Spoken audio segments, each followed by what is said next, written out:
Welcome to బీజీఎన్ Telugu updates. రెక్కాడితే గానీ డొక్కాడని ఆ కుటుంబాన్ని క్యాన్సర్ మహమ్మారి రోడ్డున పడేసింది. ఇప్పటికే అనారోగ్య సమస్యలతో అల్లాడుతున్న కుమార్తె చికిత్స కోసం తండ్రి ఎన్నో అప్పులు చేసి పడరాని పాట్లు పడుతున్నారు. ఇప్పుడు భార్య క్యాన్సర్ బారిన పడటంతో ఆర్థిక కష్టాలు రెట్టింపయ్యాయి. భార్యాబిడ్డకు మెరుగైన చికిత్స అందించేందుకు వడ్రంగి పనిచేస్తున్న ఆ ఇంటి పెద్ద చేతిలో చిల్లిగవ్వలేదు. ఆర్థిక ఇబ్బందులు చుట్టుముట్టడంతో సాయం చేయాలంటూ దాతల కోసం ఎదురు చూస్తున్నారు. 20 రోజుల నుంచి క్యాన్సర్ హాస్పిటల్లో ఉంటున్నాం. విజయవాడ గుణదల క్యాన్సర్ హాస్పిటల్లో ఉంటున్నాం. మా ఆవిడకి బ్లడ్ క్యాన్సర్ అన్నారు. ఆ ట్రీట్మెంట్ కోసం ఉంటున్నాను. ప్రస్తుతానికి నేను 2 నెలలు బట్టి హాస్పిటల్ చుట్టూనే తిరుగుతున్నాను. కాస్త కూస్తో ఉన్న డబ్బులు అయిపోయాయి. ఇప్పుడు ఆర్థికంగా చాలా ఇబ్బందుల్లో ఉన్నాను. నేను వడ్రంగి పని చేస్తూ ఉంటాను. సెల్స్ మార్పిడి చేయాలన్నారు డాక్టర్ గారు. దానికి చాలా ఖర్చు అవుతుంది.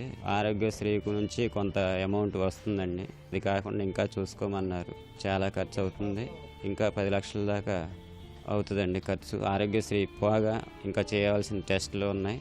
ఇంకా దానివల్ల ఇప్పుడు ఆల్రెడీ 20 రోజులు బట్టి చేస్తున్నారండి ట్రీట్మెంట్. ఒక కీమో అన్నది పూర్తి అయిపోయింది. దాని రిజల్ట్స్ మామూలుగా సరిపడా రాలేదన్నారు. మళ్ళీ మొదలు కీమో ఇంకో స్టార్ట్ చేయాలని చెప్పారండి. పాపకు కూడా ఆరోగ్య పరిస్థితి బాగోదండి. 1 గంట బాగుంటే 1 గంట బాగోదు. అంటే మాటలు రావు. చిన్నప్పటి నుంచి మైండ్ కొంచెం తక్కువ. మనం చెప్పటమే కానీ ఎదుటి మనిషికి తిరిగి సమాధానం చెప్పలేదు. స్కూల్కి వెళ్ళుద్ది వచ్చుద్ది, అంతేగాని స్టడీ కూడా ఏం లేదండి. పని లేదు, ఏం లేదు. ఎవరన్నా రూపాయి ఇస్తారేమో వాళ్ళ దగ్గర తీసుకోవటమను ఇలా వచ్చి అప్పులు చేసుకుంటా ఇంతవరకు వచ్చేసరికి చివరికి ఇచ్చేవాళ్ళంతా ఇచ్చేసే హాస్పిటల్ దగ్గర నాకు పూర్తిగా తనకి బ్లడ్ క్యాన్సర్ అని తెలిసేసరికి ఇప్పుడు ఏం చేయాలో తెలియని పొజిషన్లో ఉన్నాను. మీకు వీలైనంత మాకు సాయం చేస్తారని కోరుకుంటున్నానండి. తిరిగి చాలా 10 లక్షల దాకా ఖర్చు అవుతుంది.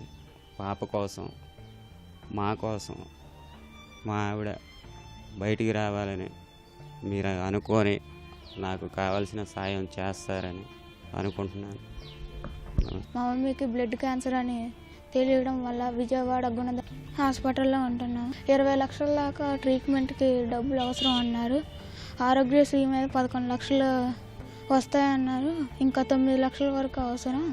మేము పేదవాళ్ళం, మా దగ్గర డబ్బులు లేవు. దాతలు ఎవరైనా మాకు కొంత సాయం చేయాలి. Thanks for watching బీజీఎన్ Telugu.